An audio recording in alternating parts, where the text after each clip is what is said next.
Late summer is an awesome time for planting. And today we're planting our 200th hydrangea.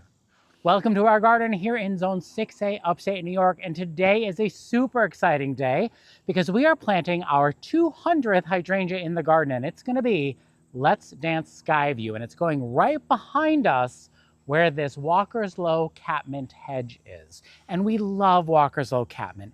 We have it everywhere in the garden. You might even say we have an abundance of Walker's Low Catmint in the garden. And it is a great perennial for us, but we have had a super positive experience with this new variety of hydrangea called Let's Dance Skyview from Proven Winners. It's a continuous blooming big leaf hydrangea that gets about 3 feet tall and wide. It can bloom blue or pink, depending on your soil acidity. It can die back to the ground and still reflush fresh and bloom early in the season. It has been foolproof for us. We already have 3 in the back garden. So we're gonna go ahead and add a hedge of them in place of this Walker's Low Catmint. Underneath the tricolor beech tree, there's a hedge of Vanessa Bell roses. And then this area here kind of caps off with winter gem boxwoods on each side. So it's our more formal planting foundation bed in front of the house. This brings you around the corner into the hydrangea room. So we figured what better way to redo the entrance to the hydrangea room than with more hydrangeas. And what's even more exciting is this will bring us over the 200 hydrangea point in our garden. Now, the reason that we're gonna cut this back before we dig it up is really ease of transport. This is a really hardy, no maintenance kind of plant, and it's actually gonna be relocated to the same place our limelight hydrangea hedge went to. So all I'm gonna do is get in here with my little hedge trimmer, pruners, cut a bunch of it back, not particularly neatly or anything like that, toss it in a gorilla cart. Oh, the plant's going in the gorilla cart. The refuse is going in the bag. And then we're gonna dig it up. So I figured, show you guys one of these, then Eric and I will get started and take the rest of them out because we are very excited to get this hydrangea in. And although Walker's Low Catmint is not what I would call a high maintenance perennial, a Let's Dance Skyview hydrangea is lower maintenance than a Walker's Low Catmint. Absolutely. And we know that, of course, if you don't get all the roots on a catmint, we're gonna get a couple little babies, and sometimes these do even reseed a bit. Ooh, I see a drip line pulling up as you're doing that. Oh, interesting. Oh, it must be the one that goes down to the vanilla strawberry bed. That would be it. See that right there? Oh, yep, good. You got it. I just cut it right open. You did? I just cut right through it. Oh, geez. All right. Well, that's okay because it's going to be getting reattached to something new. I also, during this process, I'm going to begin taking care of the drip, which is a big project I want to do in the fall and spring. Our plants have grown, and direct watering the base of some of our plants is not providing them enough coverage. So I'm gonna be going in with more of a broad coverage water strategy. That's as simple as it Yeah, I mean, Walker's Low is so hardy, chop it right back. We're gonna give these to our friends. Actually, they're gonna sit in the garage for a few days. They'll pick them up later this week, drive them up to their house, and then plant them, and they'll be totally fine. They'll look a little bit draggled for a month or two, but then they'll be fine.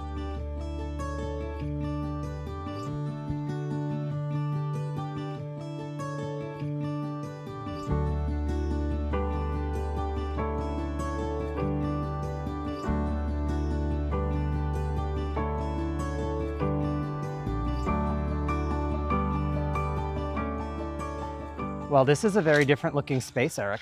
It is. I love the catmint, but I think I was ready for a little bit of a change. And with the success of that Let's Dance Skyview hydrangea in the back garden, I think it's gonna be the perfect fit here. So it's never too late to plant in your garden as long as you're aware of what you have to do each time of the year that you're planting. So right now it's mid-August. And we're very comfortable planting these hydrangeas in their full sun location right now because we know that we're gonna have to give them lots and lots of water heading into the back end of the summer. But it's great to have them planted now because then they're going to start to get established heading into the winter time. So that even if the tops of them above ground die back to the ground, they're still going to have a strong root system that's rooted in before the cold sets in to bring them back next spring. I get like a little maniacal about placement. He does. He'll really get into it for a little while, but I let him work because it always comes out perfect in the end. Because I know it's one of those things that if I don't take the time and do it up front, it's going to bother me every time I look at it. So now I'm just going to look at the middle. Which one would be the center? So I think there's 4 roses. So the center one would be somewhere around here, right? Yeah. For sure. And then I'm going to go center between these two. So center between these two would be about here, right? Yep. Okay. And center between these two would be about here. Good. And then I'll center again. This is scientific right here. Yeah, I just broke a little stick to the length that I think they should be from the edge. What do you think, Christopher? I think that's great. It's honestly, it's about 2 feet or just maybe 20 inches. I think that'll be nice given the size this plant gets to. And I'll center again.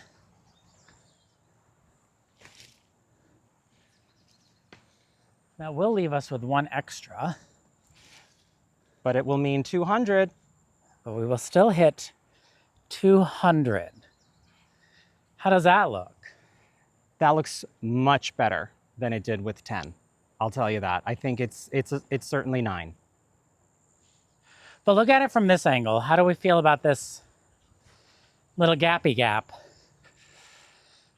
And we're back to 10. I knew it was 10 because when I came out here, I walked it and I counted it. Now that you've done that and placed them and made sure they were spaced from the edge the same, there is a noticeable difference. I'm not sure if it's reading on camera, but you can definitely feel a difference. Yeah, that sings to me. It is singing. That is a Let's Dance Skyview hedge. Now that we have these laid out, I'm going to pull some drip irrigation that's underneath the roses, just so we know what we're dealing with and what's going to be changed as this process continues on. Of course, we have cages around these, so that's going to get a little bit dicey. That's okay. We'll figure this out as we go. We have the cages around them.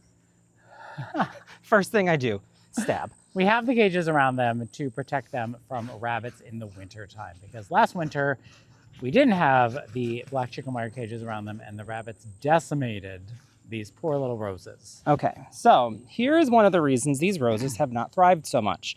I have 1 gallon emitters on each one of these roses. Oh my God, that's it? That's it. These are getting 1 gallon. Oh my gosh, that soil is so dry. Bone dry. All right, so that tracks. This tracks totally. And that all connects over here to that black drip. Okay, this is good. This is gonna be fine. Just gotta get over here. Oh my God, they're gonna be so happy we're doing this. They're going to explode. So here's what the plan's gonna be. This supply line actually goes underneath the lawn. That was a challenge. And that was what waters that little bed down there. So I am going to do a brown drip line around the front and one behind the hydrangeas. I'm also going to do the same thing in front and behind that rose, knowing that the roses need that much more water. The tree is going to be that much happier. Just in general, there's going to be a lot of water. And what I'm choosing is brown drip tubing that has 12-inch spacing between the emitters, but each emitter is only a half gallon.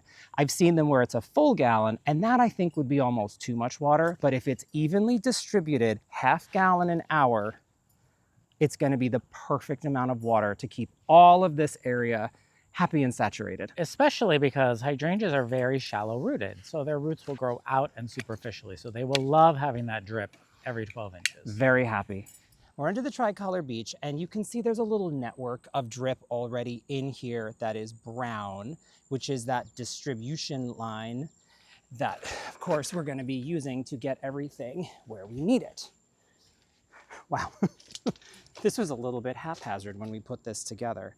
But this line here, I know for a fact, is active. So what I'm going to be doing is connecting my brown into this, wrapping that around the roses behind it to that little piece of black that I just cut. And then I'm going to repeat the process in front. And getting it as close to the base of the roses as possible, because roses' roots do not spread surface. Ow. They just go straight down. Yeah. Oh, look, another piece. Phew. Okay, so for this, I'm going to use a straight coupler into this brown. I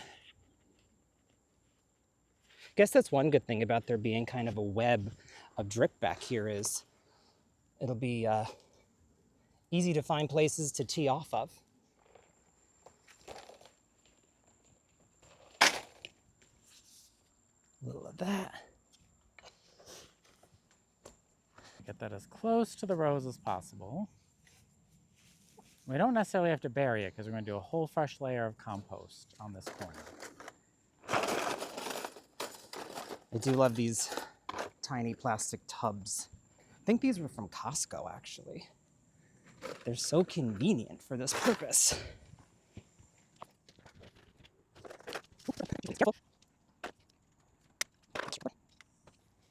That box will appreciate the extra water. So then right here, make my cut. And then this is going to go as close to the Vanessa bells on the front half as possible.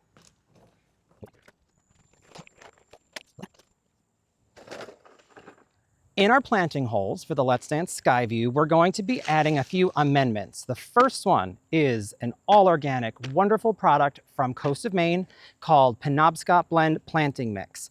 You've got oyster shells, compost, and the mycorrhizal fungi that make little holes in the roots and allow more nutrients and moisture to get in there. We're also going to be adding in aluminum sulfate. Since these are macrophylla hydrangeas, they can turn blue or pink based on pH. Aluminum sulfate is going to bring the pH down a little more acidic because somewhere around 5.5 to 6 pH is where you're going to get the blue. And by adding this into the soil, that particular ingredient of the aluminum helps those buds get the blue side. Our natural soil is more of a 7, so we'd get pink hydrangeas. If we want blue, we have to do a little amendment.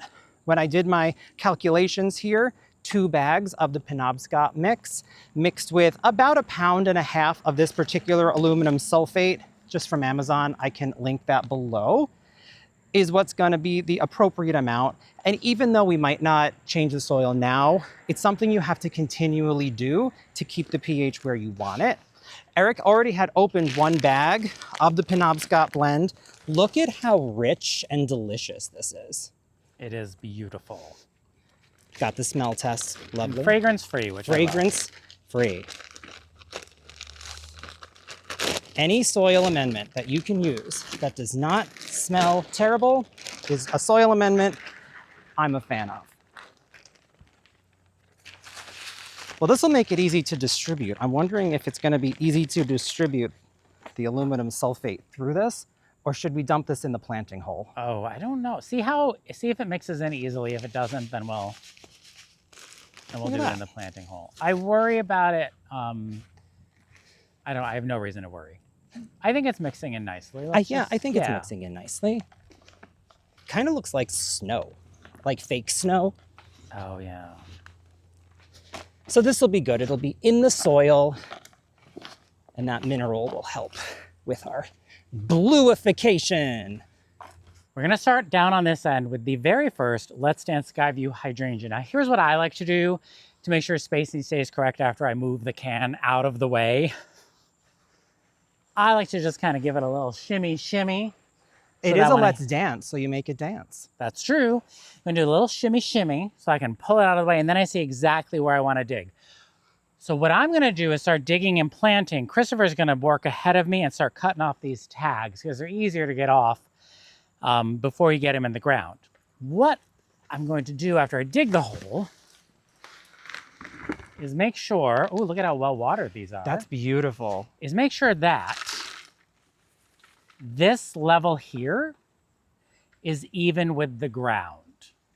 And then we're also going to top dress at the end. So it can even be a little bit higher than the ground, but I don't want to bury this any deeper than it's already been buried in the can. So I just wanted to point that out before we get too far along in the process. So let's get these tags off, Christopher. I'm going to dig this hole right here, and I get to be messy because we're going to do a fresh layer of compost at the end. So I don't have to worry about it being perfect. This soil is bone dry. It's also important when you're planting a hedge to constantly step back and double check your spacing. That should be deep enough. I'll go ahead and take a scoop of my mix. I think I'll do 2 scoops. And the reason we're not using our power planter here is because there's lawn irrigation running under here because this bed is expanded since it was originally installed. And wires and things going to the house. The gas line, the water line. Yeah.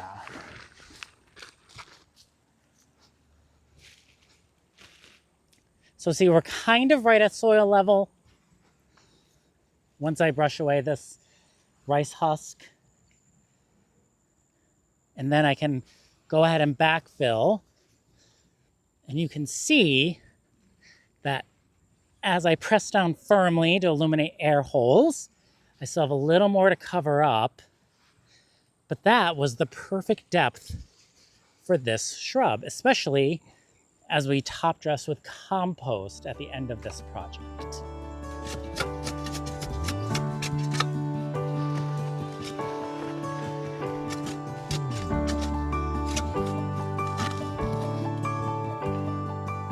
Now we also know that this particular order came from a big wholesale nursery in New Jersey.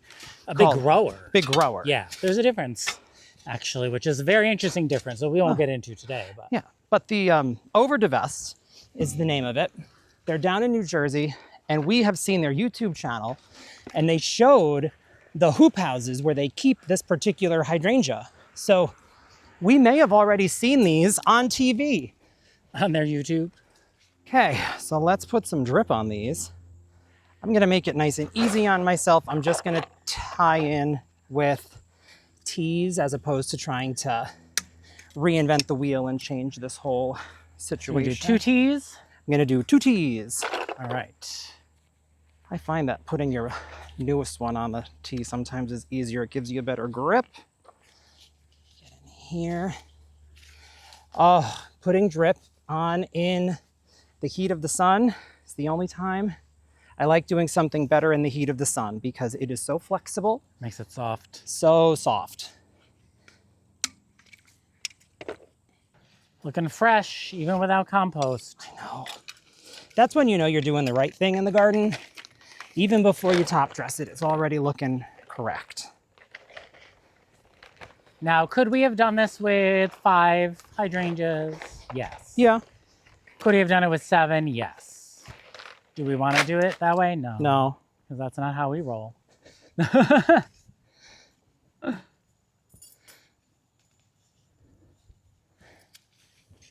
I wonder how long Fatigans will have these in stock because these are such a find in our area. I'm so excited that they were able to bring them in. I know. If you're local to us, get to Fatigans or call them and have them hold them for you.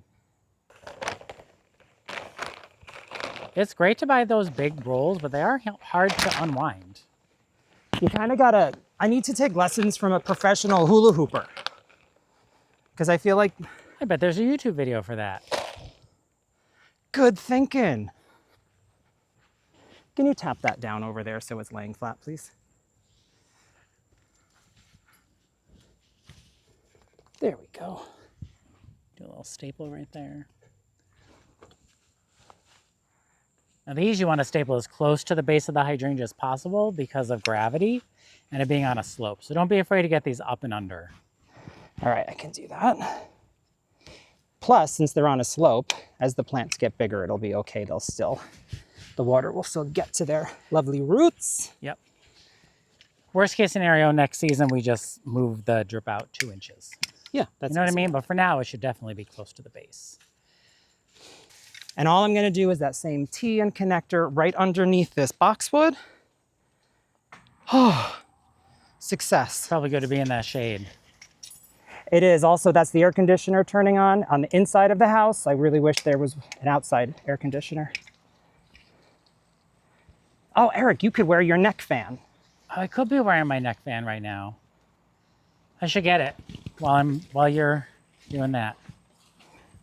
Okay, Eric, I just turned the foundation bed watering on. I wonder if you can hear my fan.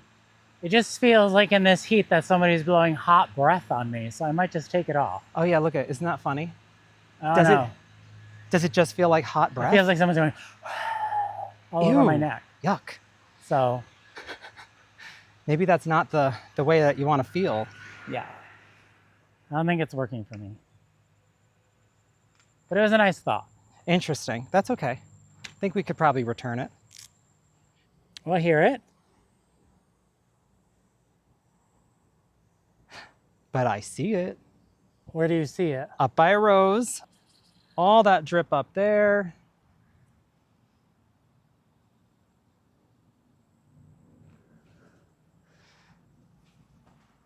Front and back of roses are totally in drip mode. How does the hydrangea situation look?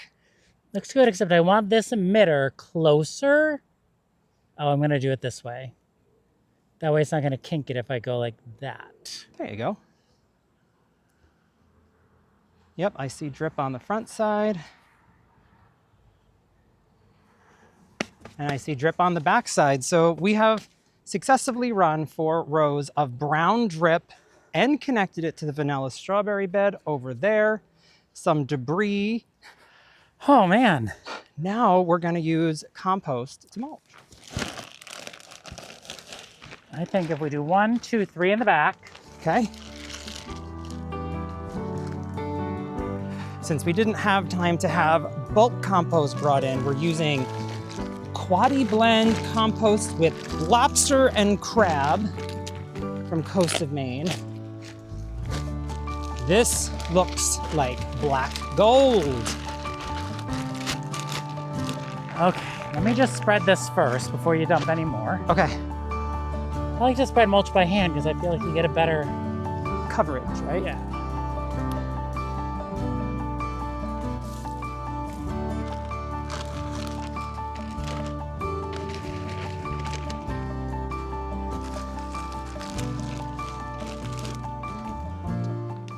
Well, we did it. We officially have over 200 hydrangeas here on our half-acre lot. I couldn't be more happy with how beautiful they look. There are 10 Let's Dance sky views in a gorgeous hedge in front of our Vanessa Bell roses underneath our tricolor beach. The drip is working. They have been planted with compost and aluminum sulfate to help them turn blue.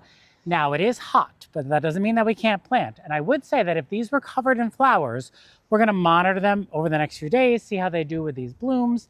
If the blooms are constantly flagging, we might just deadhead them to help the roots get in the ground. Or if they're doing very well, we will just leave them as is. So now the only thing left to do is water them in. And when you water in your new plantings, you wanna give them a really, really deep soak. It's not just like a quick overhead watering.